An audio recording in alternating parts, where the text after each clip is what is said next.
Hi buddies, welcome to mini డ్రామాల వర్షి. This is J. మీరు నా అలాగే బిఎల్ ఫ్యానా అయితే మినీ డ్రామాల వర్షితో పాటు డ్రామాల వర్షన్ కూడా సబ్స్క్రైబ్ చేసుకోండి. ఇప్పుడు రండి నీ జతగా ఎపిసోడ్ 5 చూసేద్దాం. ఎపిసోడ్ స్టార్టింగ్ లోనే ఊబి తన క్లాస్ రూమ్ లోపలికి వస్తూ ఉన్నాడు. చూస్తే వాడి డెస్క్ మీద బ్రేక్ఫాస్ట్ ఎవరో పెట్టారు. దాన్ని చూసి మన యూబీ పక్కన నా ఫ్రెండ్ ని ఏరా నువ్వు తీసుకొచ్చావని అడగ్గా దానికి అతను నేను తీసుకురాలేదని చెప్తాడు. దానికి యూబీ ఆ బ్రేక్ఫాస్ట్ ని అలానే స్మెల్ చేస్తూ షూయినే చూస్తూ ఉన్నాడు. ఇప్పుడు క్లాస్ అంతా అయిపోయాక మన యూబీ షూయి దగ్గరకొచ్చి నా కోసం బ్రేక్ఫాస్ట్ ని నువ్వేనా తీసుకొచ్చిందని అడగ్గా దానికి షూయి లేదని చెప్పేస్తాడు. దానికి యూబీ ఊరికి అబద్ధాలు చెప్పకరా, ఇది యాంటీ షాప్ నుంచి తీసుకొచ్చింది, నేను స్మెల్ చూసే కనిపెట్టేశానని చెప్తాడు. దానికి షూయి ఏరా కనిపెట్టేశా కదా, ఇంకెందుకు ఇలా మాట్లాడుతున్నావు అని అడగ్గా యాంటీనే నాకు ఇవ్వమని చెప్పారా లేదా నువ్వే నా కోసం తీసుకొచ్చావా ఇలా అడుగుతూ షూయి కళ్ళలోకి రొమాంటిక్ గా చూస్తూ ఉన్నాడు. దానికి షూయి చాలా కోపంగా ఇప్పుడు నువ్వు దాన్ని తీసుకుంటావా, వద్దంటే చెప్పు నేనే తీసేసుకుంటానని చెప్పి మన షూయి లైట్ గా స్మైల్ చేస్తూ ఉన్నాడు. దాన్ని చూసి యూబీ అక్కడి నుంచి ఆ బ్రేక్ఫాస్ట్ ని తీసుకుని వెళ్ళిపోతాడు. ఇదంతా చూస్తున్న పక్కనే ఉన్న మాచ్వాంగ్ చాలా ఆశ్చర్యంగా షూయిని చూస్తున్నాడు. దానికి షూయి ఎందుకురా ఇంత వింతగా నన్ను చూస్తున్నావు. దానికి మాచ్వాంగ్ ఏరా నేను ఈ టేబుల్లో కూర్చొని దగ్గర 6 నెలలై ఉంటుందా, ఇప్పటిదాకా నువ్వు నా కోసం ₹10 చాక్లెట్ అయినా తీసుకొచ్చిచ్చావా, కానీ ఈ రోజేంట్రా ఇంత వింతగా చేస్తున్నావు. దానికి షూయి ఇప్పుడేంటి నీకు చాక్లెట్ తీసివ్వాలి అంతే కదా, మార్నింగ్ ఎక్సర్సైజ్ కానీ నేను నీకు ఐస్ క్రీమ్ కొనిస్తానని చెప్పేసి ఇప్పుడు షూయి చెప్పినట్టు ఎక్సర్సైజ్ అంతా అయ్యాక మాచ్వాంగ్ కి ఐస్ క్రీమ్ కొనిచ్చాడు. దాని మాచ్వాంగ్ మన షూయి భుజం మీద చేయి వేసుకుంటూ తింటూ వస్తూ ఉన్నాడు. మాచ్వాంగ్ ఐస్ క్రీమ్ ని చూసి ఐస్ క్రీమ్ చాలా బాగుందిరా, నువ్వు కొంచెం తినని చెప్పి మన షూయికి తినిపిస్తున్నాడు. దానికి షూయి నాకు స్వీట్స్ పడదురా అని చెప్తాడు. పర్లేదు ఒకే స్పూన్ తినరా అని చెప్పి మన షూయికి తినిపిస్తూ ఉంటే ఆ ఐస్ క్రీమ్ కేస్తే మన షూయి ఫేస్ అంతా పుసేసుకుంటుంది. ఆ ఐస్ క్రీమ్ ని మార్చుకుంగా తుడుస్తూ ఉన్నాడు. ఇలా వీళ్ళు వెళ్లడం దూరం నుంచి బాస్కెట్ బాల్ ఆడుతున్న యూబీ చూసేస్తాడు. వీళ్ళిద్దరిని ఇలా చూస్తుంటే మన యూబీకి చాలా పొసెసివ్ గా ఉంది. చాలా కోపంగా వాళ్ళిద్దరిని చూస్తున్నాడు. ఇలా కోపంగా వాళ్ళిద్దరిని చూస్తూ ఉంటే అక్కడికి వాళ్ళ క్లాస్మేట్ ఒక అమ్మాయి వచ్చి ఊబీ అని పిలుస్తుంది. దానికి యూబీ ఏంటి అనేలాగా చాలా చిరాగ్గా చూస్తాడు. దానికి అమ్మాయి ఒక లెటర్ ఇచ్చి ఈ లెటర్ ని షూయికి ఇచ్చేవా అని చెప్తుంది. నా వల్ల కుదరదు అనేలాగా యూబీ అక్కడి నుంచి నడిచి వెళ్ళిపోతూ ఉన్నాడు. దాన్ని చూసి ఈ అమ్మాయి ప్లీజ్ నా కోసం ఇవ్వు అని ఎలానో ప్రతిమలాడి ఆ లెటర్ ని యూబీకి ఇచ్చేస్తుంది. ఇప్పుడు నేరుగా క్లాస్ రూమ్ లోపలికి వచ్చి షూయి కూర్చున్న టేబుల్లో ఆ లెటర్ ని పడేసి ఆ పిల్లనికి లెటర్ ఇమ్మని చెప్పింది అందుకే ఇస్తున్నానని చెప్పేసి అక్కడి నుంచి వెళ్ళిపోతాడు. దానికి షూయి ఆ లెటర్ ని మళ్ళీ మన యూబీకి ఇచ్చి ఈ లెటర్ ని నువ్వు మళ్ళీ ఆ పిల్లకే ఇచ్చేయని చెప్పేస్తాడు. దానికి యూబీ ఏరా ఆ లెటర్ ని ఓపెన్ చేసి నువ్వు చదవ్వనడగ్గా దానికి యూబీ నాకు అవసరం లేదు, నువ్వే తీసుకొచ్చావు కదా తీసుకెళ్లి ఇచ్చేయని చెప్పేస్తాడు. ఇప్పుడు ఆ లెటర్ ని తీసుకుని వాష్రూమ్ కి వెళ్ళొస్తూ ఉంటే బయట లెటర్ ఇచ్చింది కదా ఆ పిల్ల మన షూయి దగ్గర మాట్లాడుతూ ఉంది. ఏవం కోసమే కదా నువ్వు నన్ను వద్దంటున్నావు, అలా ఏం లేదని షూయి చెప్తూ ఉన్నాడు. దానికి అమ్మాయి మరి ఇంకేంటి నా లవ్ ని యాక్సెప్ట్ చేయొచ్చు కదా నడగ్గా దానికి షూయి ఏం చెప్పకుండా సైలెంట్ గా ఉన్నాడు. ఇదంతా మన యూబీ దూరం నుంచి చూస్తూనే ఉన్నాడు. మళ్ళీ క్లాస్ లో మన యూబీ షూయినే చూస్తూ ఉన్నాడు. ఇప్పుడు పక్కనే కూర్చున్న అబ్బాయిని అవును నిన్నొకటి అడుగుతాను నువ్వు కరెక్ట్ గా చెప్తావా, ఏంటో అడుగు అని అడగ్గా దానికి యూబీ ఈ ఏవాంగ్ ఎవర్రా, ఆ అమ్మాయా మన స్కూల్లోనే మిస్ యూనివర్స్ లాగా తను చాలా అందంగా ఉంటుంది. తర్వాత ఎప్పుడు తను షూయులే క్లాస్ ఫస్ట్ వస్తూ ఉంటారు. తర్వాత ఏమైంది, తర్వాత ఏమవుతుంది, ఆ అమ్మాయి అబ్రాడ్ వెళ్ళిపోయింది. ఇక్కడున్న కుర్రాల్లా మనసంతా ముక్కలు చేసేసింది. ఇప్పుడు స్కూల్ అంతా అయిపోయాక మన షూయు యూబీలు నడిచొస్తూ ఉన్నారు. మన యూబీ షూయుతో ఏదో మాట్లాడడానికి ట్రై చేస్తూ ఉన్నాడు. అంతలోపే మన షూయు ఫ్రెండ్ బో అక్కడికి వచ్చేస్తాడు. బో అక్కడికి రాగానే మన యూబీ చాలా కోపంగా అక్కడి నుంచి వెళ్ళిపోతాడు. ఇప్పుడు షూయి బో ఇంటికొచ్చాడు. బో ఇంట్లో కూర్చొని అమ్మాయి అబ్బాయి పేర్లు రాసి ఫ్లేమ్స్ వేస్తారు కదా అలాంటి ఒక గేమే వాళ్ళ సైడ్ వేస్ట్ చూస్తూ ఉన్నాడు. అలానే మన బోకి తాయివాన్ పిల్లకు వేస్ట్ చూస్తాడు. షూయి 96% వచ్చిందని గట్టిగా అరుస్తూ ఉంటే బో వాళ్ళమ్మ రూమ్ లోపలికి వచ్చి స్నాక్స్ ఇచ్చి ఏరా ఇంకా చదవకుండా ఏం చేస్తున్నావు. దానికి బో నేను మాత్రమే చదవకుండా ఉన్నానా, షూయి కూడా చదవట్లేదు గేమ్ ఆడుతున్నాడు. దానికి వాళ్ళమ్మ ఏరా తనేమో క్లాస్ ఫస్ట్ వస్తాడు. ఏదో కొద్దిసేపు గేమ్ ఆడినా పర్లేదు, నువ్వు కనీసం చివరి నుంచైనా ఫస్ట్ ర్యాంక్ తీసావారా, పుస్తకాలు తీసి చదువు అని చెప్పేసి అక్కడి నుంచి వెళ్ళిపోతుంది. తర్వాత మన షూయి అకౌంట్ ఓపెన్ చేసి చూస్తే ఎవరో మన షూయిని కాంటాక్ట్ చేయడానికి ట్రై చేస్తూ ఉన్నారు. ఎవరిది కొత్తగా ఉందే అని మన షూయి చాలా ఆశ్చర్యంగా చూస్తూ ఉన్నాడు. అలానే ఫ్రెండ్స్ ఫొటోస్ అంతా చూస్తూ ఉంటే ఆ ఫొటోస్ లో ఏ1 ఫోటో కూడా వస్తుంది. ఆ ఫోటోని చూడగానే మన షూయి ఫేస్ ఒక్కసారిగా డల్ గా మారిపోతుంది. చూస్తుంటే ఆ అమ్మాయిని మన షూయి చాలా మిస్ అవుతున్నట్టున్నాడు. తను అబ్రాడ్ వెళ్ళాక కూడా మన షూయి తనతో బానే మాట్లాడుతూ ఉండేవాడు. కానీ సడన్ గా ఏమైందో ఏమో గాని మన షూయి తనతో మాట్లాడటం గాని కాంటాక్ట్ చేయడం గాని మధ్యలోనే ఆపేశాడు. ఇక్కడ ఇంట్లో మన యూబీ కూడా ఈ ఏవంగ్ పిల్ల ఎవరు, ఎలా ఉంటుంది అని తన అకౌంట్ ఓపెన్ చేసి చూస్తూ ఉన్నాడు. ఈ లవ్ లో పొసెసివ్నెస్ వస్తేనే ఇలానే మారిపోతారు కదా. నెక్స్ట్ డే మన యూబీ డీని పిలుచుకొని ఒక మాల్ కొచ్చాడు. సరే నీకే బొమ్మలు కావాలో కొనుక్కో అని మన యూబీ అడగ దానికి అమ్మాయి, సరే నీకే బొమ్మలు కావాలో కొనుక్కో అని మన యూబీ అడగ దానికి అమ్మాయి, నాకు ఈ బార్బీ బొమ్మలంతా వద్దు, నాకు ఆ గన్ కావాలని చెప్తుంది. దానికి యూబీ, నీకు గన్ ఎందుకు అనడక్క దానికి డి, నేను పెద్దయ్యాక పోలీస్ ఆఫీసర్ని కావాలి. పోలీస్ ఆఫీసరా ఎందుకు, అప్పుడే కదా మా నాన్న నేను త్వరగా కలుసుకోగలను. దాని వినగానే యూబీ మనసులో అయితే తినుకు అంతా తెలిసినట్టుంది ఇలా మనసులో అనుకుంటూ డి అడిగినట్టే గన్ని కొనిస్తాడు. ఈ సీన్ ఇక్కడే కట్ చేస్తే ఇప్పుడు అందరూ కలిసి తింటూ ఉన్నారు. ఇప్పుడు డి పాప అందరి ముందు యూబీ అన్న నాకు ఈ గన్ కొనిచ్చారు అని అందరికి చూపిస్తూ ఉంది. ఇప్పుడు అందరూ కూర్చొని తింటున్నా గానీ మన యూబీ షూయినే చూస్తూ ఉన్నాడు. షూయి కూడా కాస్త ఎందుకో డల్ గా ఉన్నట్టు కనిపిస్తూ ఉంది. ఇప్పుడు షూయి వాళ్ళ నాన్నకు ఎవరో కాల్ చేస్తూ ఉన్నారు. ఎవరని తీసి చూస్తే ఎవరో ఒక అమ్మాయి మాట్లాడుతూ ఉంది. ఆ అమ్మాయి నేను షూయితో మాట్లాడాలి అని చెప్తూ ఉంది. దానికి వాళ్ళ నాన్న షూయికి ఫోన్ ఇస్తే షూయి ఫోన్ మాట్లాడకుండా నంబర్ని చూస్తూ ఉన్నాడు. ఇది ఆ పిల్లని తెలియగానే ఆ కాల్ ని అలానే కట్ చేసేస్తాడు. ఇదంతా పక్కన మన యూబీ గమనిస్తూనే ఉన్నాడు.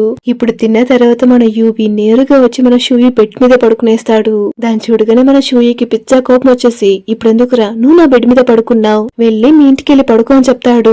కానీ మన యూబీనా అస్సలు లేవట్లేదే. ఇదంతా బయట నుంచి అంకుల్ వింటూనే, యూబీ వాళ్ళ ఇల్లు పాపం చాలా దూరంగా ఉంది కదా, ఈ రోజు రాత్రికి ఇక్కడే పడుకోని. దాని విన్న మన షూయికి వెంటనే డౌట్ వచ్చేస్తుంది. ఇంతకు ముందు మీరు యూబీ ఇల్లు పక్కనే చెప్పారు కదా, ఇప్పుడేంటి దూరం అని చెప్తున్నారు. దానికి నాన్న, అవును పక్కనే ఉంది, కానీ ఈ పాటికి వాళ్ళ నాన్న డోర్స్ అని క్లోజ్ చేసేస్తుంటారు కదా, టైం అయిపోయింది కదా, ఈ ఒక్క రాత్రికి ఇక్కడే ఉండని లే అని చెప్తాడు. ఇదంతా మన యూబీ వింటూనే ఉన్నాడు. అయినా నిద్రపోతున్నట్టు యాక్టింగ్ చేస్తూ ఉన్నాడు. అది మన షూయి కూడా తెలుస్తూనే ఉంది.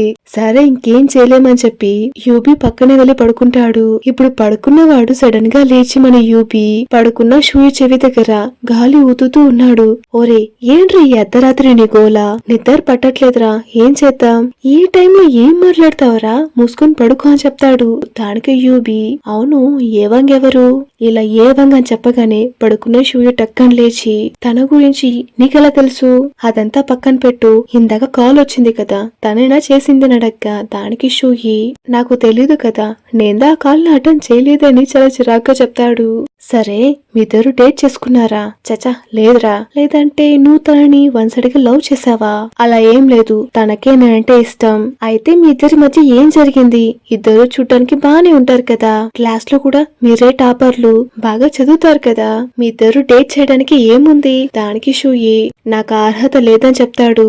ఇలా చెప్పగానే మన యూపీకి ఏం చెప్పాలో అర్థం కాకుండా మన షూయినే చూస్తున్నాడు. ఈ సీన్ ఇక్కడే కట్ చేస్తే డి పడుకుందని అంకుల్ తీసుకొచ్చి బెడ్ లో పడుకోబెడుతూ ఉన్నాడు. కానీ డి అంకుల్ కాలర్ ని అస్సలు వదలకుండా గట్టిగా పట్టుకునే ఉంది. ఈ సీన్ చూడగానే నాకు డాడీ మూవీలో సీన్ గుర్తుకొచ్చింది. ఎంతమంది డాడీ మూవీ చూసారో కమెంట్ సెక్షన్ లో తెలియజేయండి. చెయ్యి తీమా అని జూన్ అంటే చెప్తున్నా గానీ డి అస్సలు వదలకుండా గట్టిగా పట్టుకునే ఉంది. ఎందుకంటే డి బాగా నిద్రపోతూ ఉంది. సో అంకుల్ కూడా పర్వాలేదు కొద్దిసేపే కదా అని అలానే నిల్చొనే ఉన్నాడు. ఇక్కడ షూయి రూమ్ లో జరిగిందంతా చెప్తూ ఉన్నాడు. తనేరా నాకు ఫస్ట్ ప్రపోజ్ చేసింది, కానీ నా బ్యాక్గ్రౌండ్ వేరు, తన బ్యాక్గ్రౌండ్ వేరు, అందుకనే నేను తను రిజెక్ట్ చేసేసాను. అప్పటి నుంచి తను నాకు మెసేజెస్ చేస్తూనే ఉంది, కానీ నేనే అవాయిడ్ చేస్తూ ఉన్నాను. దానికి యూబీ, అవును నీకు అంత ముఖ్యమా ఈ ఫ్యామిలీ బ్యాక్గ్రౌండ్ అనేది. దానికి షూయి, అవును కదరా, నీకే తెలుసు కదా నా ఫ్యామిలీ బ్యాక్గ్రౌండ్ గురించి. దానికి యూబీ, అవునరా తెలుసు, మీ అమ్మగారు చనిపోయారు, ఆ తర్వాత నుంచి మీ నాన్నగారే చాలా కష్టపడి మిమ్మల్ని పోషిస్తున్నారు, దానికి షూయి, ఏంటి మా అమ్మ చనిపోయిందా? ఇలా చెప్తూ నవ్వుతూనే, నీకెవరు చెప్పారు ఇలా అడగ్గా దానికి యూబి మా నాన్నగారు చెప్పారు అని మేనేజ్ చేస్తూ ఉన్నాడు. దానికి షూయి చాలా చిరాగ్గా, మా అమ్మ అంతా చనిపోలేదు, చిన్నప్పుడే నన్ను మా నాన్నను డబ్బుల కోసం వదిలేసి వెళ్ళిపోయింది, బాగా డబ్బున్నోని చూసి పెళ్లి చేసుకుంది. ఈ 10 సంవత్సరాల్లో నేను తన్ని 5 సార్లు కలుసుంటానంతే. ఈ 5 సార్లు తనతో డబ్బు గురించే మాట్లాడేది. దానికి యూబి, సరే దీని తర్వాత నువ్వు ఏవంతో మాట్లాడు అని అడగ్గా దానికి షూయి, మా ఇద్దరి దారులు వేరురా. ఇప్పుడు నెక్స్ట్ మన షూయి ఇంటికి నడిచొస్తూ ఉంటే ఆ వీధిలో ఉంటారు కదా మన సీరియల్ బ్యాచ్ అంతా గుంపు చేరి, నీకొకటి తెలుసా, రాత్రి ఆయన దాని ఇంటికి వెళ్ళొచ్చాడంట, కలికాలం ఏం చేద్దామని అందరూ గుసగుసలాడుతూ ఉన్నారు. ఇది మన షూయికి బానే వినిపిస్తూ ఉంది, అయినా పట్టించుకోకుండా అక్కడి నుంచి వెళ్ళిపోతున్నాడు. అంకుల్ రాత్రి పాపను పడుకోబెట్టడానికి వెళ్ళొచ్చాడు కదా, దాని హైలైట్సే వీళ్ళు మాట్లాడుతున్నారు. ఇప్పుడు యూబి ఇంటికొచ్చి చూస్తే ఇంటి డోర్ ఓపెన్ లో ఉంది. ఎవరో దొంగలు పెట్టారు అని ఫాస్ట్ గా వచ్చి చూస్తే సోఫాలో యూబి వాళ్ళ నాన్నగారు కూర్చో ఉన్నారు. నాన్నని చూస్తే చాలా చిరాగ్గా తలుపు బద్దలు కొట్టి మరి దర్జాగా సోఫాలో కూర్చో ఉన్నారా. ఇదే చట్టబద్ధమైన నేరం, నేను కోర్టులో కేసు వేస్తాను, మీ మీద కంప్లైంట్ చేస్తాను అని మన యూబి చాలా కోపంగా చెప్తూ ఉన్నాడు. దానికి నాన్న, నేను రాత్రి నుంచి తలుపు కొడుతూనే ఉన్నాను, నువ్వు తలుపు తీయలేదు, కాల్ చేస్తే కాలు అటెండ్ చేయట్లేదు, రాత్రంతా ఎక్కడున్నావు, నేను నీ కోసం రాత్రి నుంచి ఇక్కడ వెయిట్ చేస్తూ ఉన్నాను. దీనికి యూబి ఏం చెప్పకుండా సైలెంట్ గానే ఉన్నాడు. దాన్ని చూసి నాన్న, సరే నీ థింగ్స్ అన్ని ప్యాక్ చేసుకో, మనం ఇంటికి వెళ్దాం. దానికి యూబి, నేను మీతో ఎక్కడికి రాను, నేను ఇక్కడే ఉంటానని చెప్తాడు. దీని వినగానే నాన్నకి పిచ్చ కోపం వచ్చేసి మన యూబిని కొట్టడానికి చేయి తీస్తాడు. మన యూబి ఆ చేయిని పట్టుకొని, దీని తర్వాత మీకు నన్ను కొట్టే అధికారం లేదు, దీని తర్వాత నా మీద ఒక్క దెబ్బ పడినా నేను పోలీస్ కంప్లైంట్ చేస్తానని చెప్తాడు. దానికి నాన్న చాలా కోపంగా, హో నీ మనసులో నువ్వేమనుకుంటున్నావు, ఈ ఆడంబరమైన జీవితం నీకెవడిచ్చాడు, అంతా నా డబ్బే కదా, రేపటి నుంచి ఒక్క పైసా కూడా ఇవ్వను, నువ్వు ఎలా జీవిస్తావో నేను చూస్తాను, ఇలా చెప్పేసి చాలా కోపంగా అక్కడి నుంచి నాన్న వెళ్ళిపోతారు. కానీ మన యూబికి ఇంకోలా అనిపిస్తూ ఉంది. అంటే నేను రేపటి నుంచి పేదవాడినేనా, నేను అందరిలాగే సాధారణమైన జీవితాన్ని జీవిస్తానా, ఇలా మన యూబి ఇంకోలా ఆలోచిస్తూ ఉన్నాడు. ఎందుకో మీకు ఇప్పటికీ అర్థమై ఉండాలి, ఎందుకంటే మన షూయి చెప్పాడు కదా, నా ఫ్యామిలీ బ్యాక్గ్రౌండ్ వేరు, తన ఫ్యామిలీ బ్యాక్గ్రౌండ్ వేరు అని. సో మన షూయి ఫ్యామిలీ బ్యాక్గ్రౌండ్ కి మ్యాచ్ అయ్యేలాగా రేపటి నుంచి మన యూబి కూడా ఒక సామాన్యమైన వ్యక్తే. సో అర్థమైందా ఎందుకు మన యూబి నాన్న అంతలా తిట్టినా గాని సంతోషంగా ఫీల్ అవుతున్నాడు. ఇప్పుడు మన యూబి వెంటనే ఎవరికో కాల్ చేసి మన షూయి ఉండే ఏరియాలోనే చిన్న ఇంటిని రెడీ చేయమని చెప్తాడు. సో అక్కడికి షిఫ్ట్ అయిన తర్వాత చాలా సంతోషంగా మన షూయిని చుట్టానికి వస్తాడు. షూయి స్కూల్ కి నడిచి వెళ్తూ ఉంటే మన యూబి వెనకే సైకిల్లో వస్తూ ఉన్నాడు. ఇప్పుడు షూయి ముందుకొచ్చి, రా ఇద్దరం కలిసి సైకిల్లో వెళ్దామని చెప్తాడు. దానికి షూయి, నేను రాను, నేనెప్పుడు నడిచి వెళ్తానని చెప్తాడు. దానికి యూబి, పర్లేదు వచ్చేక్కరా, నేను డ్రాప్ చేస్తానని చెప్తాడు. దానికి షూయి, స్కూల్ పక్కనే ఉంది కదా, ఎందుకు సైకిల్? దానికి యూబి, మొన్న మనల్ని రౌడీస్ తరుముతూ వచ్చారు కదా, మనం సరిగ్గా పరిగెత్తలేకపోయాం, అందుకే ఒక సేఫ్టీ కోసం సైకిల్ కొన్నాను అని చెప్తాడు. సరే వచ్చేకని చెప్తాడు. దానికి షూయి, నా వల్ల కుదరదని చెప్తాడు. ఎలానో ప్రతిమలాడి చివరికి షూయిని ఆ సైకిల్ ఎక్కించుకుంటాడు. అది ఎలా, ఫ్రంట్ లో ఆపోజిట్ సైడ్ కూర్చోబెట్టుకున్నాడు. మన షూయిక ఇలా కూర్చోవడం బాగా నచ్చేసింది, చాలా సంతోషంగా ఆ రైడ్ ని ఎంజాయ్ చేస్తూ ఉన్నాడు. వీళ్ళు ఇలా చేసే చూస్తూ ఉంటే జస్ట్ ఫ్రెండ్స్ లా కనిపించట్లేదు. చూద్దాం రండి ఎప్పుడు రివీల్ అవుతుందో. ఇప్పుడు మన బో తైవాన్ పిల్ల దగ్గరకు వచ్చి మాట్లాడుతున్నాడు. ఆ పిల్ల పేపర్స్ లో చిన్న చిన్న హార్ట్స్ చేసి ఒక జార్ లో నింపుతూ ఉంది. దాన్ని చూసి మన బో, ఇలా ఎందుకు చేస్తున్నావు అడగ్గా దానికి ఆ పిల్ల, వ్యాలంటైన్స్ డే వస్తుంది కదా, గిఫ్ట్ చేయడానికి అని చెప్తుంది. సరే ఎన్ని హార్ట్లు ఇలా చెయ్యాలి అడగ్గా దానికి ఆ పిల్ల 999 అని చెప్తుంది. సరే ఈ గిఫ్ట్ ని ఎప్పటి నుంచి రెడీ చేస్తున్నావు అని అడగ్గా దానికి ఆ పిల్ల 1 మంత్ నుంచి రెడీ చేస్తున్నానని చెప్తుంది. ఇలా చెప్పగానే మన బో మనసులో, అది నిజమే, ఈ పిల్ల నా దగ్గర వ్యోడుగా నడుచుకుంటుంది కూడా 1 మంత్ నుంచే, నా కోసం ఈ పిల్ల ఇంత కష్టపడి ఈ గిఫ్ట్ ని రెడీ చేస్తూ ఉందా అని చాలా మురిసిపోతూ ఉన్నాడు. ఈ సీన్ ఇక్కడే కట్ చేస్తే ఇప్పుడు మన షూయి వాళ్ళ అమ్మని చూపిస్తున్నారు. షూయి వాళ్ళ అమ్మ తినకుండా చాలా డిప్రెస్డ్ గా ఉంది.